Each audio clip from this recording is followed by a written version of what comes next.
कैसे आप लोग? बच्चों आज 21 दिसंबर है और मई का दिन है। आज हम उर्दू में सबक नंबर 18 अल्लामा इकबाल हमारे का सवाल नंबर 3 करेंगे, खाली जगह फिल करें। और बच्चों आपको पता है कि गदा दुरुस्त और खाली जगह हम कलर पेंसिल से फिल करते हैं।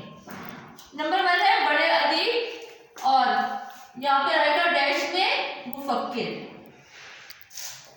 फिर है नंबर 2 लिखना डैश काम था उनका, यहाँ पर आएगा पढ़ना।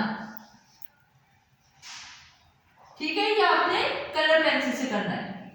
फिर नंबर 3 है डैश अच्छा नाम था उनका, यहाँ पर आएगा कितना।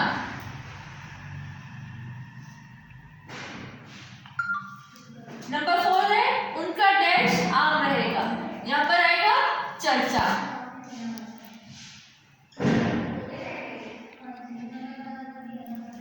फिर नंबर 5 है मेहनत करके डैश पाई, यहाँ पर क्या आएगा मेहनत करके अजमत पाई।